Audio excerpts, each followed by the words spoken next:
Please excuse us, my mother-in-law said. My daughter is a med student, and her studies keep her very busy. On the day of the engagement party, there was an empty seat on my husband's side. Both my mother-in-law and father-in-law noticed my gaze and approached, looking quite apologetic. I told her she needed to be here, my husband Kenneth said, expressing his frustration with his sister and apologizing to my family. We smiled and reassured them, saying, "Don't worry about it." Seeing our understanding, my mother-in-law added, "We hope you'll get along well with our daughter too." I nodded, "Yes, of course." At that moment, I didn't think too much of it. Since my in-laws and Kenneth had left a good impression, I assumed his sister would be the same. My name is Holly, and I'm 33 years old. Kenneth and I registered our marriage 2 months ago and are planning to have our wedding ceremony next year. Around the time of our engagement party, my mother fell ill and was hospitalized. I wanted to wait until she fully recovered so she could see me in the wedding dress she had always dreamed of. In the meantime, I decided to embrace my role as a housewife. Before getting married, I worked as a doctor in a hospital. However, the demanding nature of the job took a toll on my mental and physical health, affecting both my work and personal life. Although I couldn't leave my patients immediately, I eventually resigned from the hospital on the advice of others. Perhaps a large hospital wasn't the right fit for me. During a period when I felt inadequate and embarrassed about my career, I met and married Kenneth. Raised in an ordinary family, he was surprised to learn I was a former doctor but saw me for who I was beyond my profession. "I'll work hard to keep you smiling," he would say, heading to work diligently every day. For him, I dedicated myself to cooking and housework. Thanks to Kenneth, I can now live my life with a smile. As my health gradually improved, I began considering re-entering the workforce using my medical license. However, amidst our happy life, one thing concerned me: my sister-in-law, whom I had never met. According to my in-laws, she's a busy med student. We were supposed to meet at the engagement party, but she couldn't attend due to her studies. Having passed her exams on the first try, she must be quite capable. Since Kenneth and I registered our marriage around the same time as the party, we missed the chance to meet her. I hoped we could eventually greet each other. One day, Kenneth and I went out to the city. We enjoyed looking at furniture and matching dinnerware together.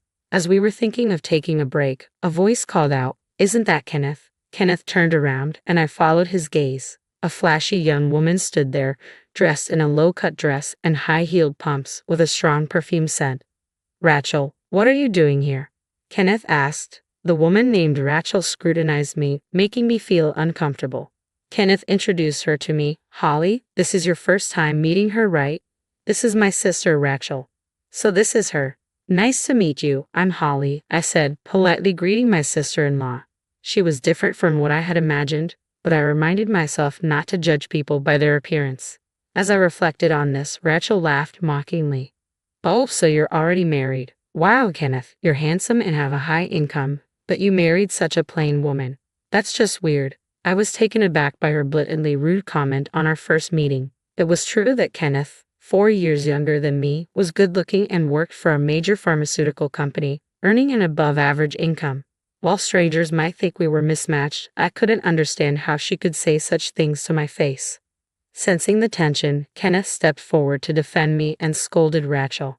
"Hey, don't say such rude things. You should properly greet her, especially since you missed the engagement party due to your own convenience."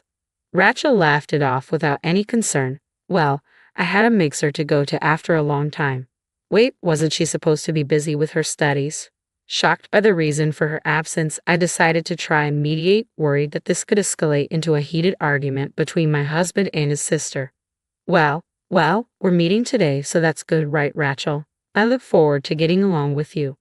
Rachel glared at me. "What do you do anyway? I'm going to be a doctor, you know. Don't get too familiar with me." Her aura of "I'm important, I'm special" was overwhelming. I've encountered many people with high pride, but she was exceptional. I tried to calm Kenneth, who was about to yell, and replied, "I'm currently a housewife. I used to be." But Rachel interrupted me before I could finish. "A housewife? That's just like being unemployed. Unemployed people are society's garbage, and now you're my sister-in-law? Seriously? Oh, are you just a parasite living off my brother's money?" I felt my cheeks twitch involuntarily. In Rachel's mind, housewives seemed equivalent to unemployed people, which was an extreme view. My attempt to keep the peace had clearly backfired. Rachel, enough. Holly isn't the kind of person you think, Kenneth said, stepping in to defend me. It's okay, Kenneth, I said, calming him down. Even though our interaction was brief, I felt I understood what kind of person Rachel was. She must be intelligent, having passed her exams on the first try and keeping up with her credits, but her personality left much to be desired. Being a doctor is a wonderful profession indeed. It's a tough journey, but good luck with it, I said, smiling warmly. Ah, what do you know? I don't need your fake advice. Oh, and by the way, I'm still a student, so I'll pass on giving a wedding gift, thanks. My husband seemed too tired to get angry anymore. Just go, he said, gesturing as if shooing away an animal. Rachel complained in response. I came to say hi, but what a bad attitude. Well, whatever, I'm busy too, she said, before turning and walking away. After Rachel disappeared from sight, Kenneth deeply apologized to me. I'm really sorry about my sister. I can't believe she said all those rude things. She used to be more reasonable, I said, shaking my head. It's okay. Honestly, my impression of Rachel was nearly the worst, but it's better than having a fight because of me. We managed to exchange greetings, and from now on, I just need to keep my distance. Thank you for defending me so many times. You know what? Let's change our mood and have some coffee. I'm craving some delicious coffee. I smiled and Kenneth nodded, looking relieved. A few days later, I visited a large hospital nearby, carrying a tote bag with flowers and a change of clothes. I reached for the door of a private room. Mom, it's Holly. How are you feeling? I called as I opened the door. My mother smiled happily from her bed. I regularly visited her to help with her clothes and personal care. Today, she seemed to be in pretty good spirits. In place of my mother, my brother Andrew, removing his stethoscope, answered. He works as a doctor at this hospital and keeps a close eye on our mother's condition. Seeing his familiar face always brings a smile to mine. It's been a while, Andrew, he said, smiling as he continued to record our mother's progress. I set down my tote bag and took a seat on the round chair beside her bed. Dad was here a moment ago, but he left for a conference. Bad timing. It would have been nice if the whole family could have been together. What a pity, my mother chuckled. This hospital is actually run by my father. I used to work here as a doctor just like him and Andrew. It feels strange being here, a place that's both my family home and former workplace. After enjoying a chat, my mother, feeling sleepy from her medication, said, I think the medicine is working. I'm feeling a bit drowsy, and started to drift off. After tucking her in, my brother said, seeing both of us might have comforted her. We smiled at each other and left the room quietly. My brother and I sat down on a couch in the lobby. How are things with Kenneth? Are you two getting along? He asked. I nodded. Yes, we're having a good time every day. He laughed and patted my head. Ever since I was young, he's always been overly concerned about me, and that hasn't changed even after my marriage. Everyone in our family was worried when you left the hospital. Meeting Kenneth was the best thing that happened to you, I think. I've been able to recover because of Kenneth's presence. While we were chatting, a nurse called my brother away. I'll be right back. Just wait here for a bit. I nodded and watched him go to attend to a patient. He's usually busy, second only to our father, the director. It's almost miraculous that we had time to chat. I would have been helping out at the hospital just like my dad and brother if things had been different. Feeling slightly gloomy, I sighed. Hey, what's the unemployed Holly doing here? A familiar loud voice interrupted my thoughts. I looked up to see my sister-in-law Rachel standing there, looking down at me with a malicious smile. Her emphasis on unemployed irked me, but I maintained a polite smile. Hi, Rachel. I came to visit my mom today. You know we're in a hospital, so it's better to keep your voice down. Feeling uncomfortable at this encounter, I inwardly groaned. Rachel ignored my subtle hint and continued to speak loudly. Wow, your mom's hospitalized. I came here for clinical training today, Rachel said. From her attire, I had somewhat guessed that might be the case. It's not unusual considering she's a med student at a nearby university, but I wish I hadn't run into her. Even so, her appearance is a bit off. I discreetly glanced at Rachel's outfit and couldn't help but feel dismayed. Though not as extreme as the last time we met, her makeup was still flashy and her loosely tied hair was casual. I wondered if she understood the need for a more professional appearance. When I worked as a doctor, I wore makeup too, but I always prioritized cleanliness and kept it subtle to avoid discomforting the patients. Doesn't anyone advise her on this? Glancing around, I noticed several medical students and doctors, many of whom were my former colleagues, looking pale and uneasy behind her. Most of these doctors knew me well, and the medical students, upon being whispered to, seemed to realize that I am the daughter of the hospital director. To them, Rachel must appear as a reckless med student offending the director's daughter, her loud voice disrupting the hospital's decorum. I tried to suggest moving elsewhere. Rachel, please keep your voice down. It's disturbing. Rachel exaggeratedly sighed and interrupted me. A woman like you, unemployed and catching a high-income man like my brother, must be a relief to your mother, right? I bet you're making him pay for your mother's hospital bills, aren't you? Just like a trashy family would. She smirked, making it seem like I was some sort of embarrassment in front of everyone. Her awful words shocked not only the nearby doctors and medical students but also the passing patients who frowned.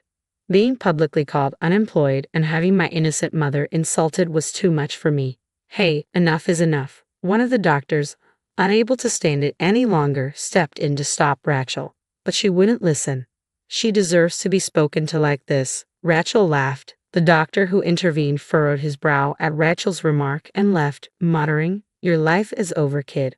Rachel seemed clueless about what that meant. Then my brother Andrew, who had finished his work, came back. Seeing the tension between Rachel and me and sensing the strange atmosphere, he looked puzzled. "Ah, Andrew." Rachel's attitude changed drastically with Andrew's arrival, and I was taken aback. She was the epitome of putting on a facade. She changed her tone and started cozying up to my brother. I couldn't help but notice that even her facial expression seemed to alter. Andrew is young, talented, and handsome, even from his sister's biased view. Being the successor to her father, he's quite popular. I instantly realized that Rachel was aiming for him. "Holly, what's going on?" Andrew asked, addressing me by name, to which Rachel glared at me. "Andrew, are you close with her?" she asked, her tone dripping with disdain. Calling a doctor at her training site by his first name was appalling. Andrew distanced himself from Rachel and casually replied, "Well, yes." Rachel, apparently unhappy with his response, persisted annoyingly. "But she's married, you know. You weren't aware of that, right? Andrew, you're popular. You should be careful." Her sugary nasal voice was irritating. She seemed to mistake me for a rival aiming for Andrew. "I know. She's my sister, after all." At Andrew's words, Rachel froze. "What?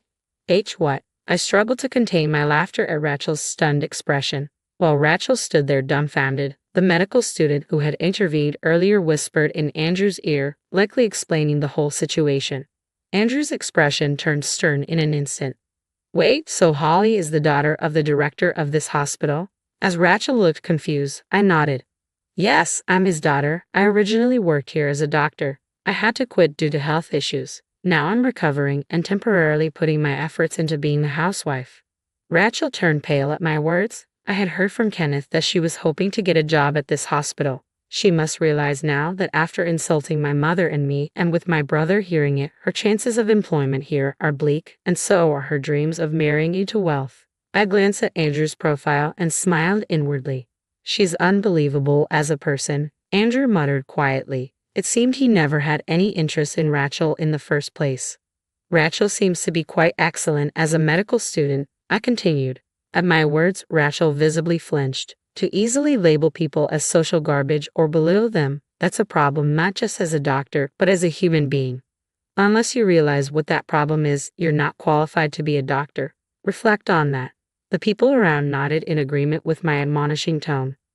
Lectured by me, whom she had mocked, and disappointed by Andrew, whom she admired, it must have been a series of embarrassments for her.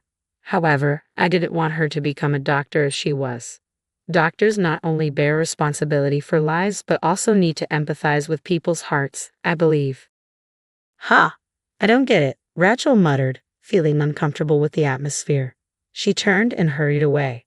"Don't run in the hospital," scolded a passing nurse. Startled, Rachel took a spectacular fall. Andrew and I exchanged glances and laughed, resigned to the absurdity of the situation. Half a year passed. Rachel, already known for her bad character, became completely isolated after ridiculing me in the hospital. Her pride led her to heavy drinking, which resulted in a severe injury and hospitalization. Ironically, she was now being cared for by the very doctors she aspired to join. Finally, understanding her own arrogance, she expressed regret and a desire to apologize to me, as I heard from my in-laws. She decided to take a break from medical school and planned to start afresh after her discharge, but it would be a thorny path for her. Meanwhile, I secured a new job as a medical doctor at a pharmaceutical company. My role involves researching and developing medications as well as verifying the safety of new drugs. My father and brother asked if I would return to the hospital, but I wanted to try something new. My mother's health improved enough for home care, and she's looking forward to attending our wedding next